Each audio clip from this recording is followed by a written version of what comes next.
Right, ake sikubingelele sikwamukele sawubona igama lami ngingumfanelo uPhenyi Ibheshu ngingowakwaDzanibe isibongo Thembisa online. Good afternoon. Sakaza bukhoma si live njengamanje kusho ukuthi mangabe nginawe la right now as we speak.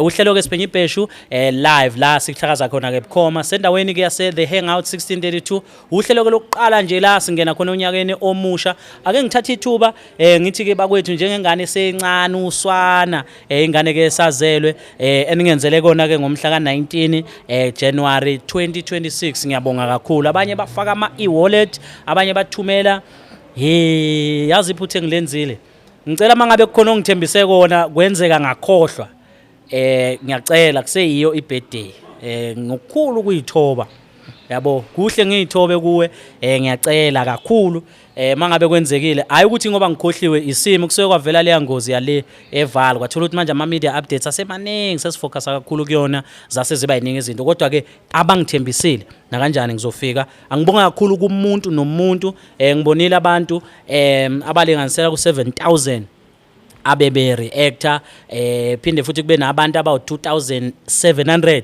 ababhaleke ama message abo siyabonga kakhulu nabanye ko WhatsApp na yonke ke indawo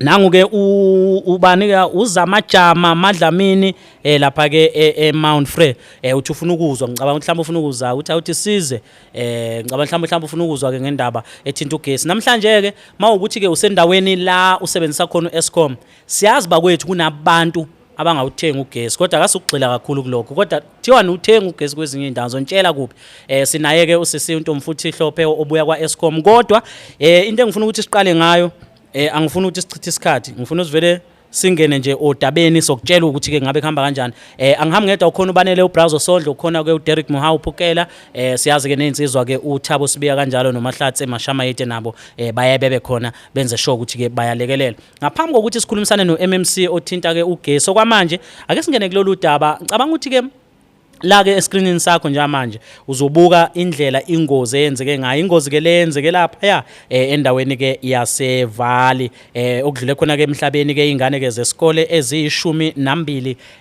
lapha ke ingozi ke enyandisa igazi yenzekile sithi dudu besikhona ke endaweni yaseValley osukwini la izolo sifuna ukudlulisa njengamanje ukuthi ke siqinisekise ukuthi ke umshayeli oneminyaka engama22 okuyena ke obeshayela ke imoto yohlobo ke lwetekisi lapha yana ke uboshiwe singaqinisekisa lokho kulendlela ukuthi kavele enkantolo kusasa lokusayo njengalokhu ke ebhekane ke nalo ke icala lelo ke lokubulala ngokungenhloso siyazi ukuthi abantu abaningi bayakhala ukuthi ubhekana necala lokubulala ngokungenhloso kanjani umthetho ke bakwethu ngeke ke sawuhambela phambili umthetho iwona owaziyo ukuthi ke ikuphi okufanele kwenzeke ngasikhatsini na kanjani sizoya ke enkulumeni lapho ke undunankulu wesifundazwe saseGauteng umhlonishwa ke uPanyaza Lesufi ethula khona ke inkulumo osukwini lekela izolo eqinisekisa ukuthi ke lo mshayeli uboshiwe nanokuthi kuzohamba kanjani ake sethamile lenkulumo. Then there was a taxi driver who was also hospitalized and later discharged. Through the work of the law enforcement agencies, was arrested, interviewed, and the police have indicated that will appear in court soon. On the basis of the work done by the police, we have now established that the PDP, which is the Public Driver's Certificate, has expired last year in November, and therefore he was driving without the necessary permits.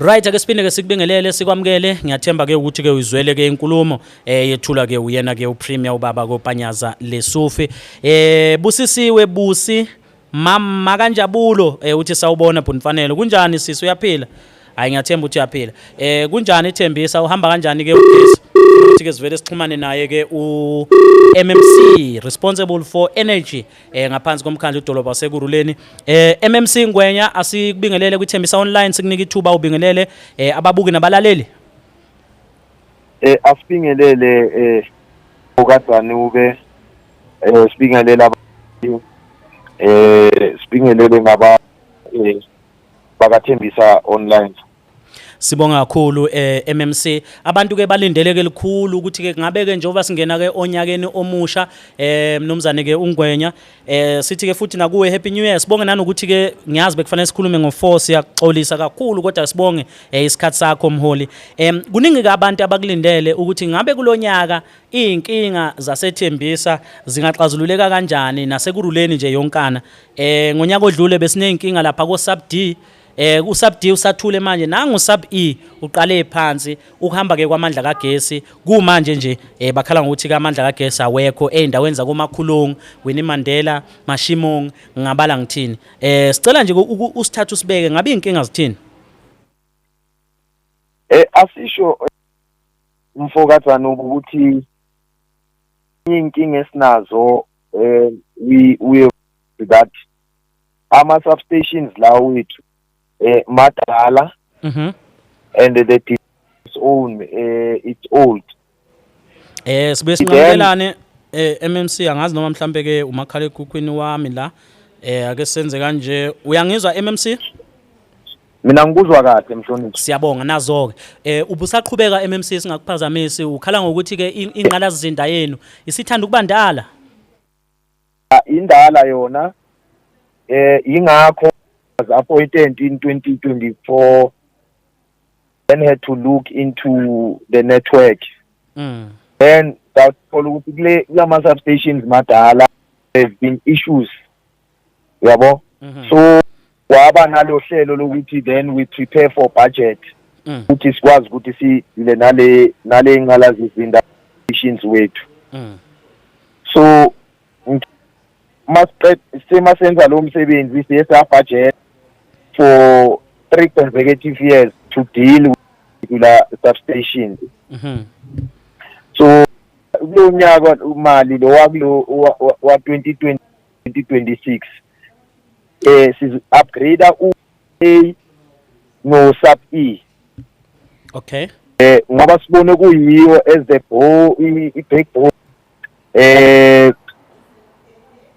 okay MMC ngizocela ukuxolisa ngicela ukuyi-reestablisha iline yethu ukuze sikwazi ukuhambisana ngizoyibeka phansi bese ke ngiyabuya sibone ukuthi mhlambe ngeke yini ibe right ngicabanga ukuthi akusiyi network it's the technical problem ngicabanga ukuthi ke khona la sihlulana khona no MMC ya ngifuna ukuthi ke nizwe kahle mangabe unombuzo omayelana nokuhamba kagesi endaweni yasethembisa ungakwazi ukuthi uxhumane nathi ngiyambona ke ubani Clouded Porsche uthi ke sawubona buti Bheshu ubani omunye la ubani afternoon but fanelo kusho bani ke la ubani omunye la uSandra Cassandra Dintswalo Nkuna kubeke umama Tshego Fatso surprise uthi ke thank you Mr ngiyabona ke nontombi kayesendala ukhona la ake sizama ukureestablisha ngoba indaba ethinta ke amandla kagesi we need ukuthi ke sikwazi ukuyithola kahle ukuthi ke what could be the problems sikhulumisane naye ke uMMC siphinde ke sizama ukuthi ke simthinte MMC ngicabanga ukuthi manje hayi kuyobe eqondile sisaqhubeka nenkulumo bengifisa usiqale lapha ya ekuthenini inhlelo eninazo zithini ngokuzama uqinisekisa ukuthi ke lezi inkinga zokuhamba kwamandla kagesi nibhekana nazo yeah ithi nje ngene pointini okokuqala nje we've budgeted for the infrastructure for this financial year ka 2025 2026 we upgrade u-AA no E no sub E then in the next financial year sizo upgrade u sub u B no C siye na ku D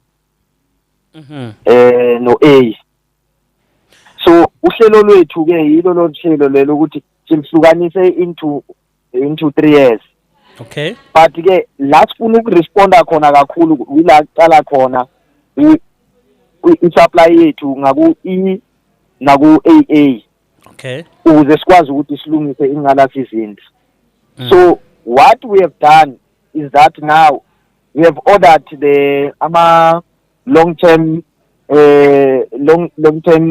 lead of material like abo substation money switch gear okay iswitchgear is designed according to the infrastructure. So sine 33 kV ne-level kV. So which we want to then deal with. But ke esikushoyo kumanje in 2 weeks time they are going to deliver the cables that we've requested that will then upgrade even the capacity so that isikwazi ukuhlinzeka abantu bakithi ngogesi. So in 2 weeks time they are going to deliver those cables so that so replacer okokuqala nje so replacer kune cable frequent ifailure. It's the one that we are going to replace the entire length. We can't then focus kulama now beswayenza if maybe kune cable fault then we then join those cables. Where is it situated? The entire length. Uxolo MMC le cable le njengoba usho ukuthi beniloko niphesha now you are going to replace the cable. Where is it situated and izobasiza kanjani especially abantu baseThembisa? Mhloniphi kunezinye izinto ongazikhuluma ngingazikhuluma because abantu abahlali la batshontsha icable we must be mindful of that. Or mhlambe ke sibheke ukuthi mawuhamba la ngase mawula eSAPE kunesiporo nemikhukhu lapha. Ngixolise MMC angizama ukuthola ukuthi ihamba kuphi ngokwesigaba sayo. Ngizama ukubuka ukuthi iaffecta which substations. Ungizwe kahle mhlawumbe umbuzo wami ukuze singa expose the infrastructure to mhlawumbe criminalities. But ngizama ukuthola ukuthi ngabe izosiza bapha abantu kakhulu, will it be a main of Tembisa or certain substations? Inetwork yethu designed ngokuthi iyalinkana mkhokathani but this one isuka from the main supplier the areas is supplier E. Okay. So when we are going to then deal with those two cables so that if lay one year failed we have the second one as redundant because labor itontshile and the basis reliable A1 because by tonche the meters about tonchile was too huge. Then we felt that we are going to replace the two cables as we are doing the upgrading as A and E. So the cables are going to be delivered in 2 weeks. And what we are going to do when we install those cables, we are going to install the early warning system so that abantu abazama ukutshontsha cables then we are able to respond with that technology sikwazi ukubabopha. So that's what we are going to do. So in 2 weeks time we are going to deal with these cables because not lama cables la njalo makungabe kune problem or kune overheater or kune overloading ibuye ihite kulawo ma cables and the one our worry is that after lent, what you call COVID. Oh yes. That cable was replaced, but we are shocked why at times form a part of failing. So we got a sense. Then that's why we took a decision because now we can replace in the short term. We could replace the cable where like affected corner. Then it restore power. But in this medium term, which is in 2 weeks' time, we'll then replace the two cables. But as the long-term plan is to make sure that we finalize and we upgrade the E no May. Then in the next financial year, we finalize lento B no C. Kanjalo no A no B. So those are the ones that we are dealing with. Nenze njani lapha ku sub D? Niyenza njani ku sub D ngoba ngicabanga ukuthi enikwenze ku sub D you can also apply kulawa amanye ama substation. U sub D was very problematic but I think abantu abaku sub D can attest it looks a bit stable noma ke bengeke bajabule 100%. Unjalo mhlonishwa ingakho nango December ngane meeting nabatali base Ward 5 which ba supplier ulento usub D, also but supply now supply E. So but supply from two sides. So that's why then we then had to deal with our infrastructure, because we said where we can then deal with, there are those cables that we can deal with. There are certain things within the substations that we can then respond to as quick as possible. But there are those which we then need to then do a full upgrade, because we can't then rely on cosmetic approach, whereas the problem here is not simple, it's deeper. We know that switch gear is no longer working, it's failing. That's why we took this thing and studied our own infrastructure and said we are going to make sure that we do an overhaul upgrade of these substations so that isikwazi ukulungisa. Okwamanje the short term is what we did naku sub-D, where the material that we feel that Lena and respond that try and deal with it, repair it, but the long-term plan is that we must then upgrade the entire infrastructure so that we are able to deal with those issues. Umuntu osethembisa njengamanje uzothi hayi MMC ngiyezwa niyakhuluma ziningi into eniyikhulumayo thina nje into esiyidingayo ugesi. Ungathini kumuntu okhuluma kanjalo othi yena akasafune kuzwa ukuthi nichaza nithini ama 33 kV ayini, uthi umuntu mina ngifuna nje ukwazi ugesi ubuya nini. Ungaphendula kanjani kumuntu ofana naloyo? Kumanje esingakhuluma kwamanje kumanje babhizi ba repair cable.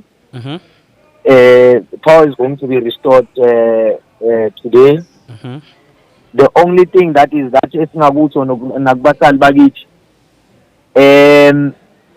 ugesi the way u-structured ngakhona angeke senze into esingayenza ama-cosmetic approach to try resolve iy'nkinga ezinkulu ngokwenza nje okuthile okuncane just ukuthi sibakhanyisele, ngoba leyo nto izohlala nabo isikhathi eside. Into ebalulekile ukuthi silungise ingqalasizinda lezi zethu zogesi ukuze sikwazi ukubasinzeka ugesi for isikhathi eside. Hayi, kuyezwakala MMC. Mhlonishwa, okunye sikubongayo ukuthi ngaso sonke isikhathi mangabe sisuke simemeza nawe uyaqonda ukuthi akumemezi thina kodwa suke simemezele egameni lezakhamuzi. Uyaye wenze sure ukuthi ngempela uyakwazi ukuresponda, kanti ke futhi siyaye sikubone ngisho nathi singekho sizwe kuthiwa ubusukhona emphakathini ukhuluma nomphakathi. That's the kind of the leadership esiyidingayo, esicelayo, esifisa ngathi ngaloko iqhubeka. Elakho nje lokuvala emphakathini wasethembisa, ngiyazi ukuthi asilalelwa abantu basethembisa kuphela, na sekuruleni nje yonkana einkingeni zikagesi ezikhona ungabathembisana. Esingakutho parting words, okokuqala nje ukuthi sibonge kubasali aba-continue ukuthenga ugesi ukwenzela ukuthi sibe nemali yokwazi ukuthi si-upgrade ama-infrastructures that amadala. And okunye sisho ukuthi ey'ndaweni lezi esiney'nkinga kuzo sizozi-attenda ngokohlelo ukuze sikwazi ukulungisa zonke ingqalasizinda zogesi. Kodwa nje inqubo kithi ukuthi abantu bakithi kumele bahlinzeke ngogesi consistently, where baney'nkinga khona singenelele ekuthenini sikwazi ukuthi silungise lezo y'nkinga ukuze abantu bakithi babe nogesi ozoba sustainable. MMC, siyabonga kakhulu mhlonishwa, much appreciated. Siyabonga. Sibonga kakhulu. MMC responsible for energy under the city of Ekurhuleni. Umhlonishwa ke ukhansela uMzayifani owakwangwenya. Uyena ke besikhulumisana naye sizokuthi ke ngabe uthini. Ngiyazi ukuthi kwesinye isikhathi banokukhala nango Eskom, kodwa kangifunanga ukuyikhuluma namhlanje ngoba uEskom nangu la estudio sinaye la. Siyokhuluma ngelinye ilanga bephelele. Ngifuna ukuthi sikhulume ake sivele sibheke ukuthi abantu ke bathini ngibona amanye ama comments abanye bathi ngcono nivele ucime cimani ugesi nicime ithembisa yonke bathi ukuthela abanye. Alright, ake sibheke ukuthi ke kuhamba kanjani la. Ngiboni sikuphi la Muhauza sikhona nje angisiboni la ukuthi okay naku la singakhona. Okay, ake sibheke ke mhlambe ke imbono ukuthi ke abantu ngabe ke bathini ngaphambi kokuthi siyokhuluma ke nabo ke abakwa Eskom. Ngikhumbuza sisakaza bukhoma the Hangout 1632 First Street endayeni section. Kuvuliwe ke la Hangout bakwethu indawo nje right okungcebeleka yonke into right. Yayibona? Yeah. Ziyakhala ziyakhipha njengobuzwa nawo makukhona thina angazi ke kwenzakala kuyekuphunyuke ngisho amabhodo lapha nezitsha angazi kusekwenze njani. Indaba yalapha ekitchen feke sihlale sihambe siyoyibuza ukuthi yini umtsizwa bethu lobo buyisa amabhodo yabo noma yindaba lithabo chaos angazi noma chaos Khubuku uvele wathega ke uNkuza RSA. Charles Fachi uthi ke we are together my brother Mfanelo. Kanti ke uSiboshiza Hadebe uthi ngesawubona bhuti Mfanelo. Ntombi kayisendala naye ke uyaphawula uthi ke ngisasho icala limbula ingubo lingene waze wangenelwa amanzi endlini ubafu Nkosi yami dudu emndenini ngicabanga ukuthi bekhuluma ngalo liyadaba. Kanti ke bayaphawula ke nabanye uSendra ngiyababona. Ake sibone ke mhlawumbe abanye ke abantu kuyibona ekade sinabo noma esinabo la ngibona ukuthi akekho yini osalayo. Okay, cha neminye ke imbono sisazokwazi ukuthi siqhubeke. Khona umbono oqeda ukungena manje.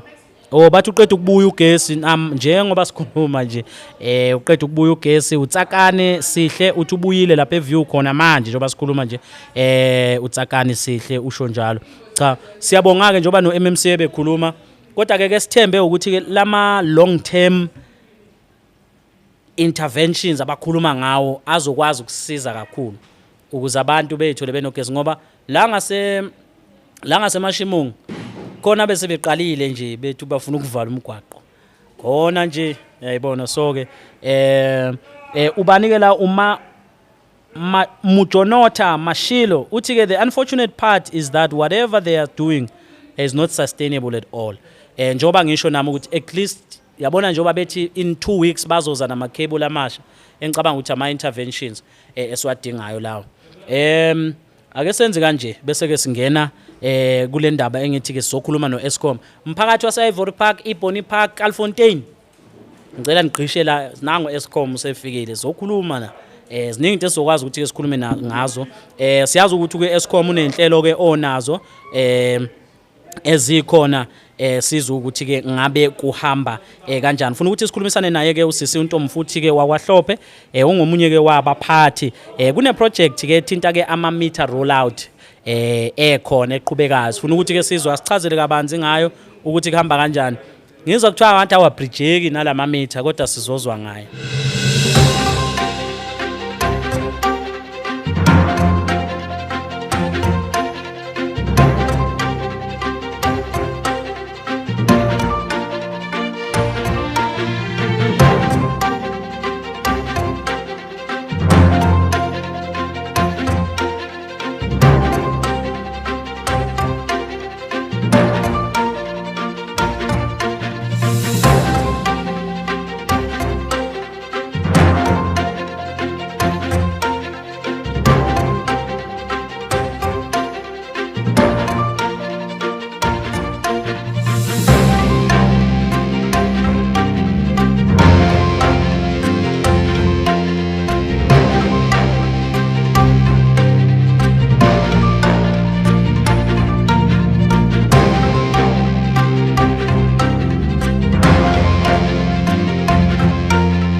Asiphinde ke sikubingelele sikwamukele sawubona igama lami ngingumfanelo uPhenyi Bheshu ngingowakwaDzanibe isibongo sakaza bukhoma the hangout 1632 silanga phakathi uzwa kukhala izitsha hey kumnandi indawo eright ke lise restaurant family restaurant la ungathatha khona abantu bakhuze nabo nihlale nibe right indawo eyiclass indawo esharp indawo egrand wena okwakho nje ukuthi ufike uyibonela ungezwa ngami uyayibona le nto le njengamanje sokhulumisana nabantu baka Eskom uyazi ukuthi lapha ko Kalfontein ke kwaneyinkinga zokuthi angazi noma ngikhulume yini lapho eKalfontein nike naba nenkinga lapho nike nahlaselwa isimo sokukhohlwa uma kufanele nithenge ugesi uyayibona le nto le kuthiwa abantu baseKalfontein bebekhohlwa uma kufanele bethenge ugesi bekhohlwe kodwa ugesi uqhubeke usebenze ngicabanga mhlawumbe ezinye zeyinkinga akabayilungisana nako eBonny Park kwezinye indawo nakhona eIvory Park eIvory bakhona abanokuthenga abanye bathi hayi abanye bebe preach but now Eskom is implementing a smart meter rollout sifuna ukwazi ukuthi ke how is it going sizobingelela ke udade lapha ke uNtomfuthi ongwakwaHlophe sizwe ukuthi ke ngabe kuhamba kanjani ake ngenze kanje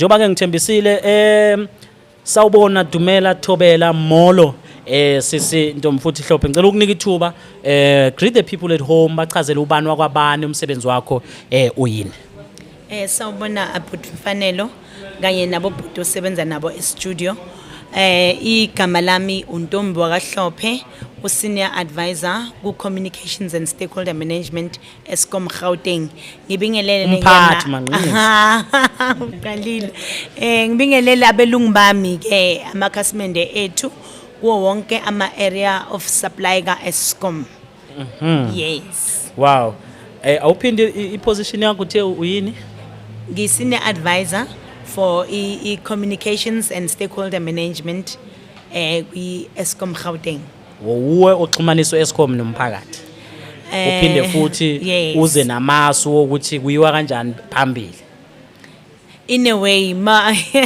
mhlambe mawuyisummarize ngendlela yakho kodwa ke kuningi esikwenzayo ngoba i-communication nje responsible phakathi emsebenzini nangaphandle kodwa mina kakhulukazi ngaphandle and then i-stakeholder management ke ubudlelwane esibakhayo nama stakeholder ahlukahlukene bese ke sikhona esinye isigqoko sami engisebenzisana nethimba le customer services lokufundisa amakhasimende ethu mayelana nogesi nezingqinamba sesibe nazo ngogesi ingakho ngenjalo nje ngiyabonga nokuthi uhlala usiphi platform siza sikhona ukuthi sihlomise amakhasimende ethu ngezinto eziningi ezimayelana nogesi happy new year ngikhohliwe yes happy new year but ngikhohliwe ukuthi konje okay yes sicela usichazele masikhuluma nge-smart meter rollout nenzani manje nakhuluma isilungu what are you doing i-smart meter rollout project uzokhumbula but wami ngikubisele emuva nje njengoba ngishilo ukuthi bekade usipha amathuba amaningi ukuthi sixoxisane namakhasimende ethu uyakhumbula isikhathi se-KRN yes and la ngaphambilini kwe-KRN sike saxoxa sasho nokuthi iyini smart i-smart meter compared to i-meter endala kodwa ke ngicela ukufaka amakhasimende ethu esithombeni ukuthi iqaleni indaba ye-smart meter siqale la ko 2016 sikwenziwa as a pilot project and then sa introduce kwi 17 mid-range areas zethu and then officially ke ngo i-project leyo yokutesta u-smart meter uthi usebenza kahle yaqala ngoJanuary ngo 2017 ukuya ke ekupheleni ku2018 yaba successful ke i project ngoba bekade itestwa njoba sibiza ngokuthi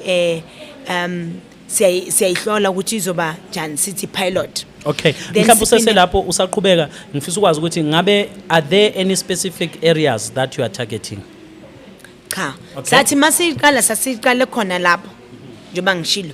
Then ke uEskom udivide uEskom Gauteng udivide into 4 zones. So ku 4 zones yethu sine Kuruleni zone, sine Tshwane zone, sine Joburg zone, ne Vaal zone. So sathe siyaqala from 2022 ya ku 2024 sesikuba neindawo per zone lapho khona siyenza ismart meter. Kanti futhi uzokhumbula ke bhuti ukuthi siphinde futhi saba nenqinamba eyihlukahlukene mayelana nokulimala kwama transformer. Ngasho mangifundisa ngiphi platform ukuthi wonke ama transformers wa replaceayo seswa replace ngesmart meter.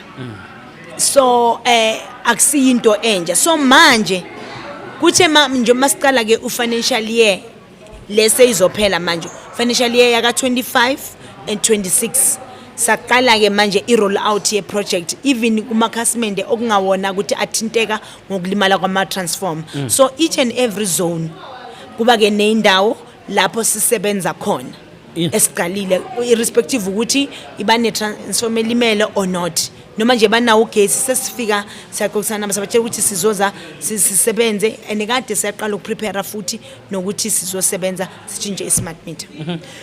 Ngiyazi ukuthi communication is one of izinto ongafuna ukuthi zibe kude nawe. Yes. Ngabe mhlambe zikhona yini inhlelo ninazo, are you planning to have more customer engagement on this issue?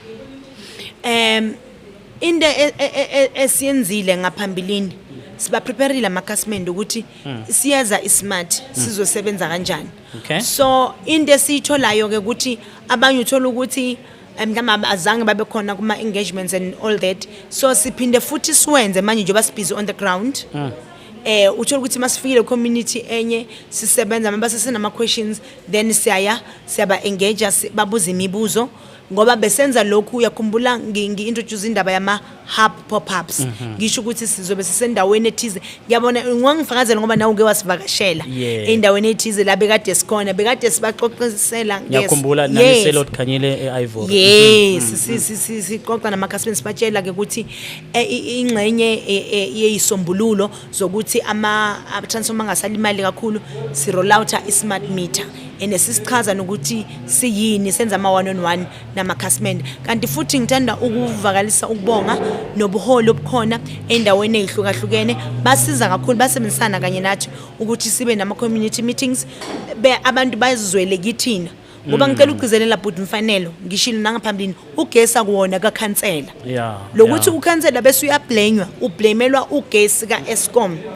Ugesi kaEskom Eskom yini masinenkinga kufanele size kithi nize kithi ingakho uma ubhuti mfanelo uyikhasimende la kwaEskom ubuholi busiza ukuthi sikhona ukuxhumana kalula mhlambe amakosi senze umhlangano bese siyakhuluma bazizwele kuthina ukuthi mhlambe inqinamba ethize zikhona or imibuzo abanayo.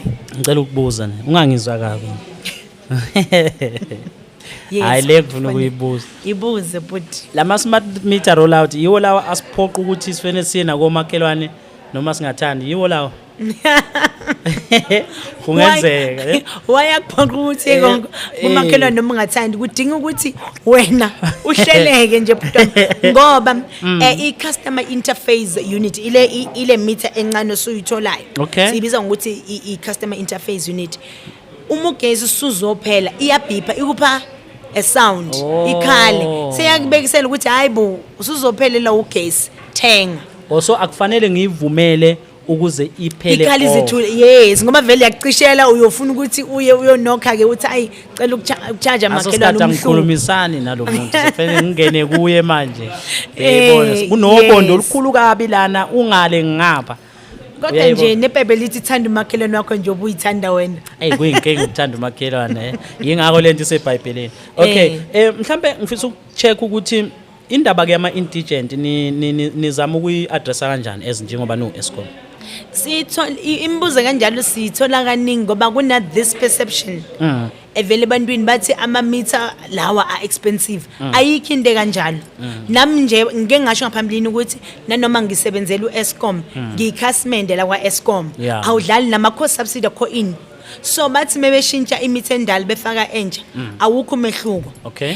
izolo mangenza enye interview ngenza umzekelo wokuthi asithi bhuta mina ngisesenemoto amendala leyo uma uqala ukungazi ngangihamba nayo isesekhona Yeah. ina 18 years ipholo lami asithi wena uhamba ngonyanyavu lemoto Yes. kodwa nje i-speed limit sethu makube u60 u6 u60 Ukuthi uhamba ngayiphi imoto akusho lutho. akusho namamitha lawo anjalo kuya ngokuthi nje ukuthi manje ismart si advance ngokwe technology kodwa akusho ukuthi si consumer kakhulu kuyafana usese lapho kunento engifisa ukuthi ke siyibheke ukuthi mangabe ni replacer lene endala ngalene nje yes mhlawumbe uthi bengino 20 rand wami kagesi Yes. kwenziwa kanjani ke Yes. lapho uyeza ngapha or niyawudla good question but wami masi replace asifaka i-smart meter siyaye sishiye ikhasimende ngo5 units aw ne okay asithi ke awabuye masifika cha ngicela ukuhamba nawe Okay, ngiyafuna ichaze kahle. yes Yeah. masifika kuwena siya capture information ukuthi ama units mangaki yeah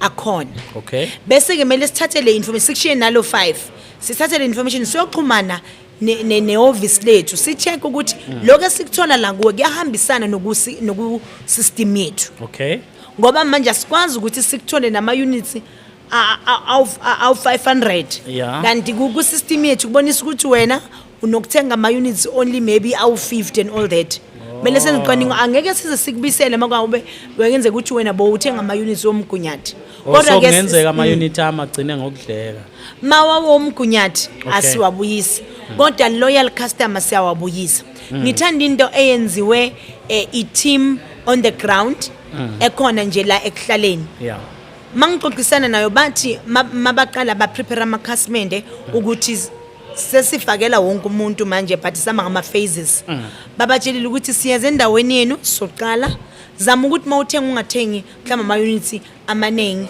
ukuthi ngoba i-process yokwenza i-credit at least mele ithatha about 48 hours Okay. so ukuthi mayidelay ube ukuthi usesenayo imali enye ukuthi ungazithengela ngoba makuphela lo 5 units esikupha wona kwimeter entsha kudinga ukuthi uload and meanwhile silinde i-process leyo ukuthi siku credit ama units wakho ebekade khona kwimeter endala siya creditana Okay. just nje ukuthi angithi Thatha isikhathi sisebenza kangakanani?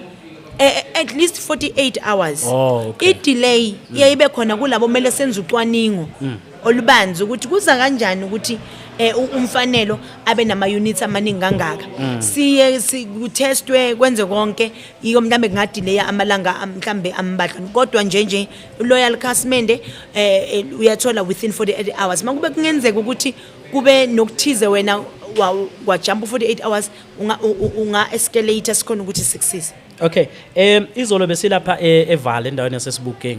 Yes. Ngiyabona ngathi khona umsebenzi enwenzayo lapha ya. Tell us about that. Noma ke besihambe ngokunye kodwa Yes. sasesibona okunye ya. Ngiyabonga ukuthi ubuze lokho ngoba abantu babona ngathi mhlambe sithagethe mhlambe certain areas let's say within ekuruleni cha kanti Okay. akusinjalo. Le project yethu le it's national kwa distribution. Remember Eskom wawuhlukanisiwe njengoba manje sesine NTCSA i National Transmission Company of South Africa le transmitter bese thina siya distribute so must distributor kanje kuma province wonke le project le yenziwa kuma province wonke hayi eGauteng kuphela bese eGauteng njengoba ngikhulumile ukuthi ama zone awu4 senza kubo municipality bonke ngaba the districts ngaba ama metros yonke indawo so nasesibukeng sine indawo la khona si busy khona got the same project yama smart meter rollout and nalaba esibukeng abasalele emuva ngama trans sizoyithinta for la kwi area ukuthi sikuphi Yeah. abasalele emuva ngama transformer replacement masi replace sifaka ku smart so Okay. iyo yonke nje indawo eGauteng jikelele. Okay, mangabe sesiyangase iValeni yiziphi inkinga noma imnqinamba some of the challenges that you are experiencing when you have nanokuthi ke aba ne impact emphakathini. Masi on the ground khona indawo ezi refuse iaccess ukuthi sikhona ukuthi singene sisebenze sichange ama meter ngicela ukugcizelela buti mfanelo Yeah. imeter it's an Eskom property ayibetliye nje kumakhasimende Akuyona yakho. akuyona yakho ezikhasimende eyethu ingakho mayinenkinga uza kuthina uthi nayi lento yakho manje Eskom isinenkinga so awukwazi ukuthi usinqabele ukuthi sizosebenza kwimitha ngoba ngisho thina sesiyabazi ukuthi le mitha le izoba nezingqinamba ezithize kumele sichinje and another thing njengoba bekade solo sisho in the past ukuthi iya revolver I technology so kumele ukuthi ashintshe vele ama mitha amadala align ne technology so mawusinqabela usinqabela ngaliphi ngoba vele I property eyethu yabo so now impact ekutheni nithi namakhasimende nisinqabele ukuthi niyakhumbula ukuthi benama faulty transformers amaningi kanjani abangelwa ukuthi khona abanye abangathenga ugesi konke emthethweni and ama loyal customer wethu bekade ekhala ukuthi sifelani thina ufanele umfanelo makube mhlambe untombi uye ocontributayo so ama smart meter azosiza ukuthi makube mhlambe untombi uyathempara or wenzani or khona into ethize nje engekho right isinikeze alarm immediately su Eskom bese sikhona ukuthi singakuswitcha off remotely umfanelo asale anogesi wena usala ungena gesi yeah ongenzanga kahle kube uye kuphela oyabona onganawo gesi o mhlambe makunento ethiza yenza ukuthi kusindelwe kutriphele yena kuphela sikhona ukuthi futhi noma mhlambe kune power supply interruption unplanned sikhona ukudispatcha easy yenza ilife ibe lula nabo ubusika biyeza abukho ekudeni but mfanele busemome so njengoba sihamba ngama phases sihamba ngama phases asithakethanga certain areas and kumele ukuthi by year 2028 sibe siqedile so because kumele senze le project le in 3 financial years njengoba manje siku financial year yokuqala ye phase ye lona ye project so the more amakhasimende delay ukuthi sisebenze ayazi delay ukuthi siconvert kuzoba lula ku eliminate ama power supply interruptions including I load reduction kubeke nombuzo engiutholayo kwamanye ama interviews ukuthi bakhona abaconvertile maba chinja ama transformer to smart kodwa basa experience I load reduction manje sisibheke ifeeder yonke but okay lapho beka ama transformer a few so kungenzeka ukuthi ku feeder ama transformer awu 50 ngenza umzekelo nje so uthola ukuthi ngenkathi kulimala ama transformer bekulimele only awu 15 so kusasele lo 35 okudinga ukuthi siconvert wonke to smart sizokhona ukuthi kuphume completely ku load reduction makuneyinkinga sicishe remotely kube lula sonke sibe nogesi sakhuluma nge load reduction yazi kune schedule kusasa nje kuseni ngo5 Ivory Park Iboni Park uyahamba ugesi uyozubuye ke ngo10 kusho ukuthi mawuye emsebenzini kusasa kuseni Iboni Park Ivory Park Calfontein ufela uvuke ngo4 ugeze ulungise yonke into yakho be ready elakhe lokugcina emphakathini ungathini nje kuma customer wena before ngiyakwelokugcina wow wazi mfanelo uze uyasazi manje ukuthi passionate we appreciate the passion oyibonisayo mayelana ne service delivery nangogesi nje yes siyabonga kakhulu elokugcina elami lokuthi asiqhubeke sinakekele infrastructure le infrastructure as much as iya kwa Eskom kodwa yenza impilo zethu zibe lula ngoba iphakela ugesi githi sama customende so siyabonga kakhulu kule side la ngapha labo because manje sibhizi eCalfontein right and masiqeda khona sizoye eBoni siqhubeke kanjalo why singaqalanga eIvory ukuthi inkulu kakhulu so siqale siphusha lama feeder amancane siqede wona bese siyaya ke senza lawa amakhulu siyabonga kakhulu mphakathi asitholanga iresistance bese ngaleke ke sayidini siyabonga khona lento ekhalayo la iplate ekhala twi awuthi sibashayele yona nazo besibashaya ngehlombe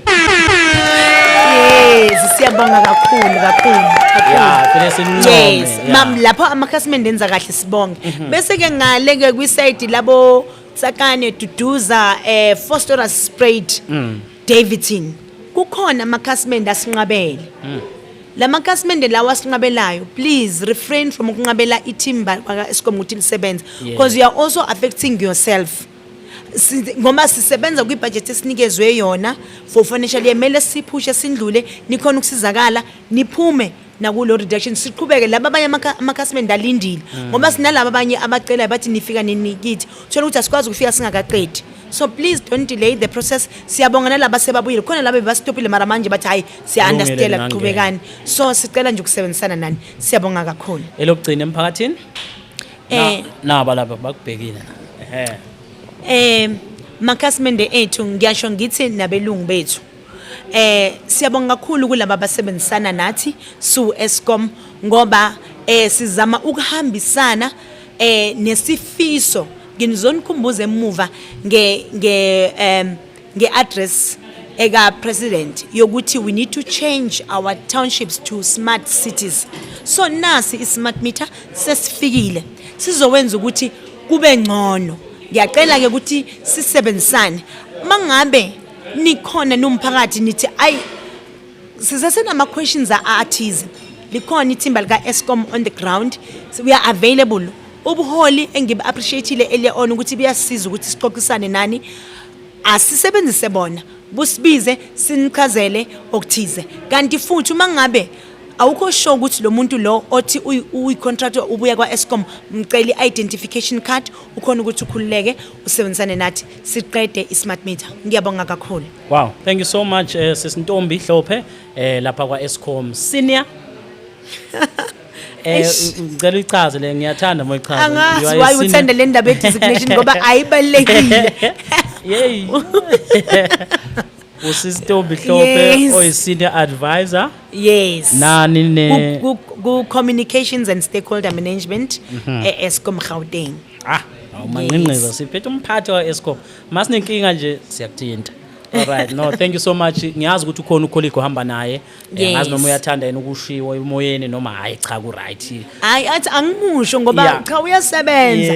Igama lakhe ubhuti engihamba naye uDavid Rabututu. Uphethe ke yonke le ndawo Ivory Park uyena nje uphethe kusite la customer services and hayi cha ngingathola feedback very positive. Ama council asha athi uyasebenza ubhuti nami ngimbonile ngoba ekhumula last mangila ngasho ukuthi ngibuya naye on the ground. So siyam appreciate kakhulu simshaya ngale yanto le Yes. No, we appreciate. Thank you so much. Ngiyazi uhleze ekhona naye yes, so ngiyabathanda abantu aba behind the scene ngoba ibabenza umsebenzi. Yabo njengamntu ngihlezi nawe la there's a team that side. Injalo ene nami ngeke ngikhona ukupepereza kangaka ubhuti David engekho ngoba uyongihlomisayo. Yabona angi-invite on the ground Ntombi la makangekho ayi cha umlomo wami uvalekile. Wow, thank you so much. Siyabonga naye uMr D. All right, thank you so much. Igama lami mina ngingumfanele uPhenyo Bheshu ngingwakwaDzanibe isibonga ke senze kanje masibuya sizongena einkinga yeni nezikhalo zomphakathi. Umnyango wezemfundo esifundazweni saseGauteng siyaxhumana nawo ukuze ke kutholakale isisombululo asenze kanje. All right, hey sekhala ezinye la yabona sengishintsha umshovo la. Okay.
ake siphinde sikubingelele sikwamukele sawubona igama umfanele uPhenyi Bheshu ngingowakwaDzanibe isibongo iupdate esiyitholile ngo5 o'clock bathi ke ugesi ubuyile, power has been restored kusaba siyabonga kakhulu. Sibonga kakhulu ke ubaba ke ukhansela uThabang Jiyane ngokuthi ke nawe uyaqinisekisa ukuthi ngaso sonke isikhathi siyakwazi ukuthi ke senze njani na sikwazi ukuthi sitholakale noma sikwazi ukuthola ama update asuke khona endaweni. Ake ngiphinde ngibheka abantu esihlezi nabo ngaphambi ukuthi singene kulolu daba esizovala ngalo.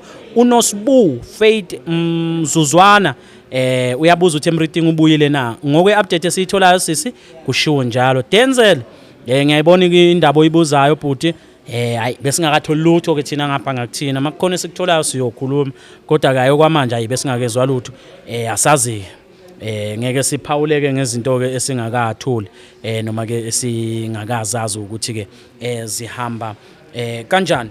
uThabo uTabiya umfuka sibiya intshebe madoda intshebe iyathandwa ukhamela ke umkhulu lapha khona igcwele indlu lapha ukube kuthiwa ke ngempela ngumuntu osakaza ibhola ngabe ngiyambonga hayi Nkunzimalanga ngikhona niyaphila ni right ngiyathemba ukuthi yonke into ihamba kahle. Ngifuna ukuthi nje manje singene ke odabeni oluthinta izikhalo zabazali izikhalo zabafundi ezikoleni ezingale koMayibuye oDalsie September ko Ruby Ridge sokwazi ukuthi ke sibheke ukuthi ngabe kuhamba kanjani. uBrazo uyangibheka kunjalo yizo lezo izikolo Brazo ngathi uyabuza ngathi sengibiza izikole osisodwa esaseMayibuye.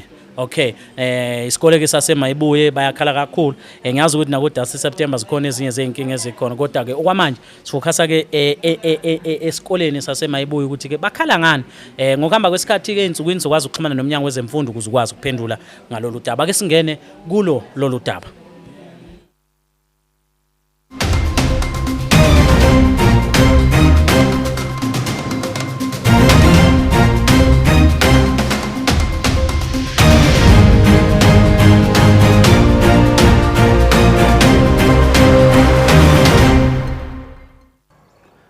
Thobela, Lina la ka ke Thapelo Nkwani, and I'm the secretary of Mayibuye Youth Activism Movement. Remo Mayibuye High School, and we are going to give a brief history as to how this school started. So this school was initially a primary school, Ebele Mayibuye Primary School. So when they were building the other school for the kids who were learners here, then they took them Baba Ishako Skolongsil. Now, the school remained abandoned for like 8 months. After that period of time, bana ba iloreng ba tsena ko Mayibuye High School, babatlisha Maputa Secondary School, I meant to say, babatlisha in this environment. And babatlisha iloreng, the school was not maintained, it was not even fixed. If you can check around, ahona metsi, ahona electricity, and my first school Ashapo Minyago, and you can see it looks like a jungle if you can check the school, the condition of the school. So we are pleading with the department to come here and fix the school so that they can be in an environment that is conducive for teaching and learning. I'm repeating this because we've been engaging the department. We've had several meetings.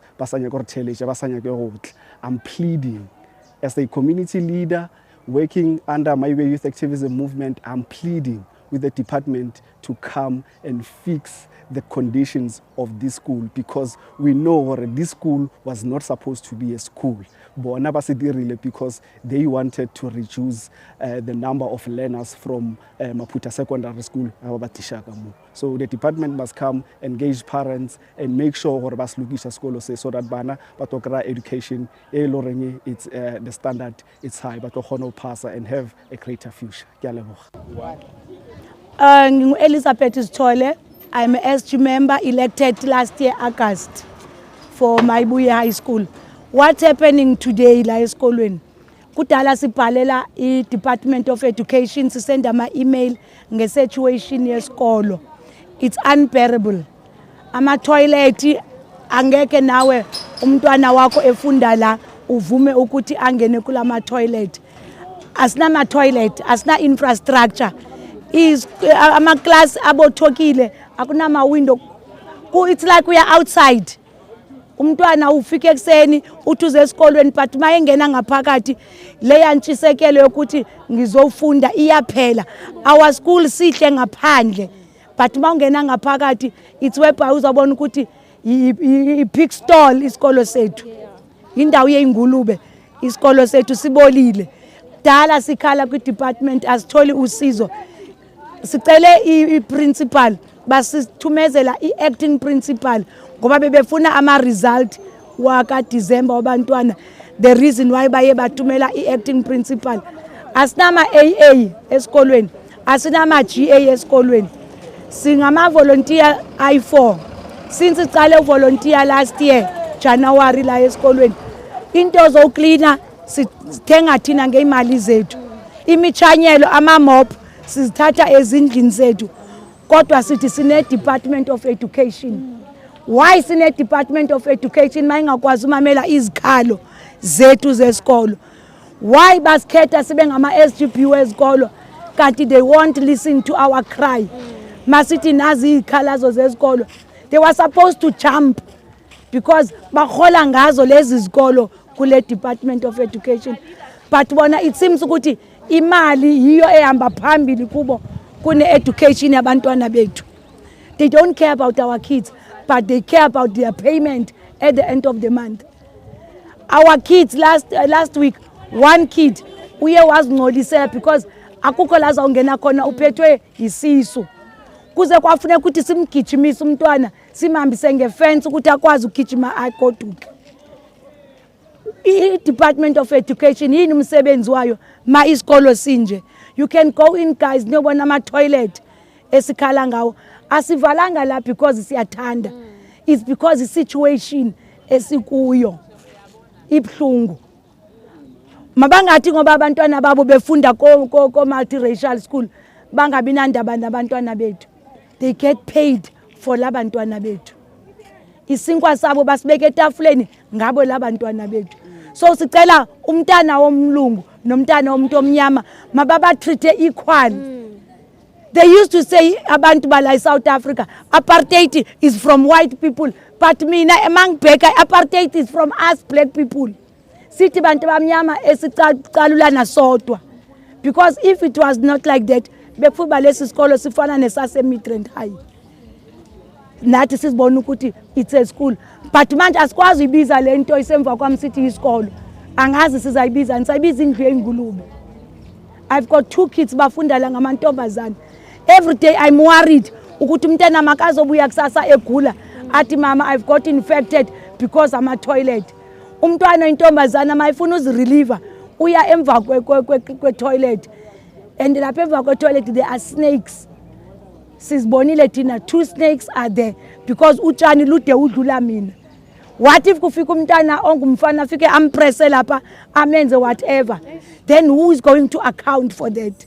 Sicela i-department mayikiphume lapha ema-ofisini bazokwenza what's right for our kids, please. Ngiyabonga. My name is Mgebe Shamaine and I'm the former president of Maibuya High School. Well, akimi mo pela lena today mabapi le sekolo sa rena. Sekolo sa rena ha se loke at all.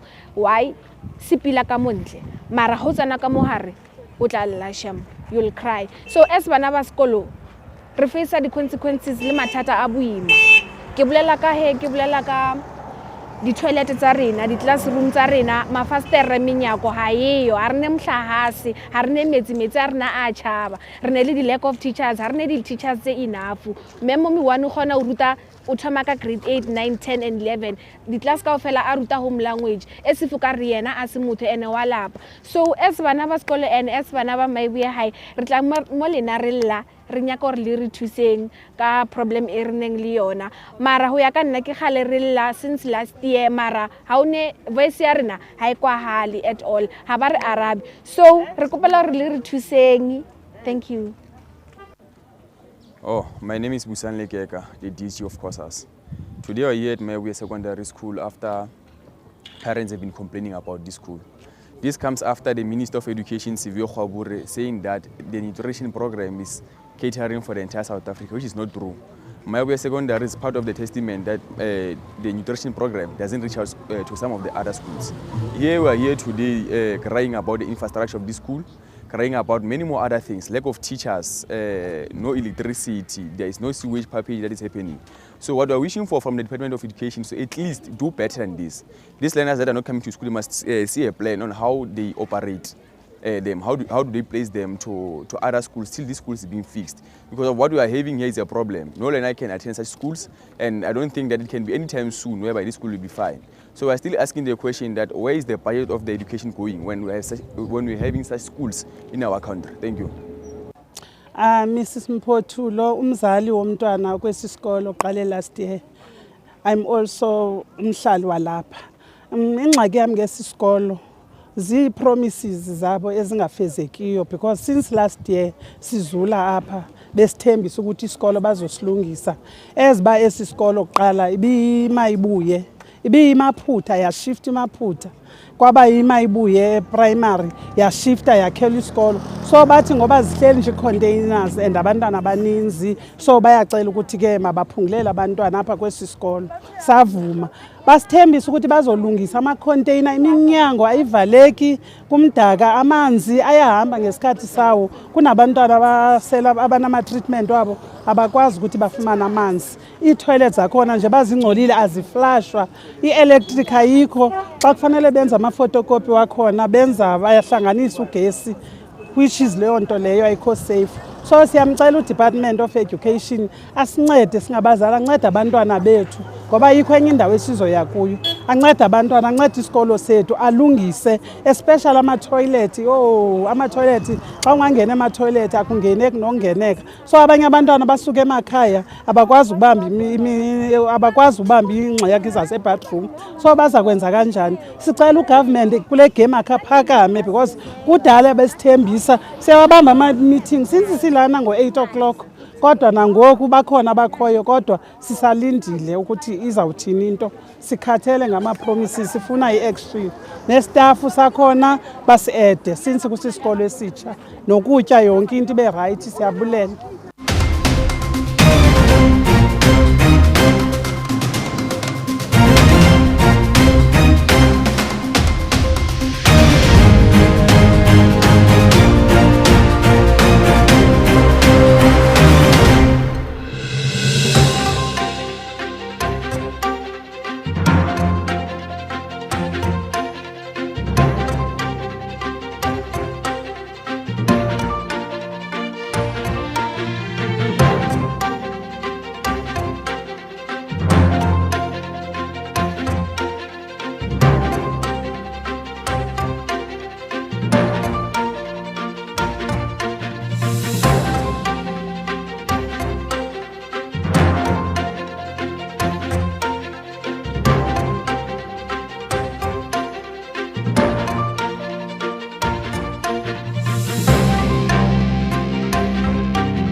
Ayike nina bendlovu enamandla ake sibonge sithi ke siyayivala ke la bezingakho ke indaba kuyizona besikuphathele zona kulolu suku lanamhlanje. Igama lami mina ke ngingumfanelo uPhenyi Mpeshu, ngingowakwaDzanibe Isibongo. Ukhumbuleke siyatholakala na ku YouTube Thembisa Online News, uThembisa lo no HTHEMBISA Thembisa. Awungayishaya indaba yami uyabona, ngayishaya uyayibona ngayinamathela. Uyangibuka lapha uThabo uTabiya umfoka Sibiya intshebe lapha yana. Ingene kahle intshebe kulonyaka onyakeni omusha, iyakhanya inekhompi complexion. Uyalazi ikhompi. Kusho ukuthi hayi izinto zihamba kahle. Baningi nje abantu engibabukayo engibona ukuthi ke bangene kahle kulonyaka. Izinto zabo zibahambela kahle. Kulungileke. Bakwethu siyalibonga uthando nisinika lona siyithembisa online. Siyakubonga lokho. Angihamba ngedwa ke zikhona insizwa, angiqale ngoMahlatsi umfo kwaMashamayite nayo uhlenze enza show ukuthi hayi simnandi sigrand. uThabo uTabiya umfo kaSibiya intshebe. Bese ke kuba uyena ke uDerek Phukela short by Hauser. Akayifuni leyo nto ingabibikho, ufuna ukwenza show. Mawuzo Derek Phukela kufana nokuthi awuzange uze umbize.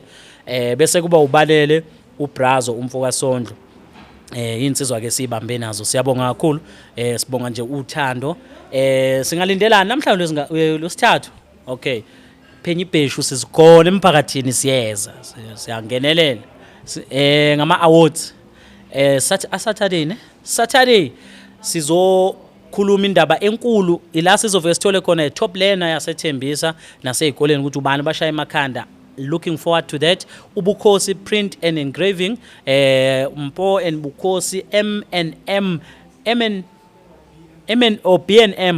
B&M Foundation bazokwethulela ke amathembisa Matric Awards sizobe sikhona siyithembisa online sisakaza bukhoma okuningi ongakulindela ke kuthembisa online news current affairs Phenyi Bheshu sports CSI projects ngolosihlanu ngalindela ke ezemidlalo kanti ke futhi okunye ongakuchecka ke for entertainment bakhona bo Smiley ngale kwi podcast ka Smiley nabo ke bayakwenza umsebenzi bese wena uthatha umndeni wakho uza nawo at the Hangout 1632 ubuze ngeimpeshele ezikhona la ukuthi kwenzakalani it's a family friendly restaurant uma ngabe kuyikhathi zasemini la sisakaza khona silapha sibukhoma live khumbuleke OMS nini inge-25 zika April amathikithi asevela atholakala mangabe umfundi kamatikuletsheni wenze kahle 50% of the ticket singaqinisekisa lokho ukuthi usho batshela uzwe ngathi wena ithikithi uthenga ngo-half as long as uzokhomba nje proof ukuthi buwenza umatric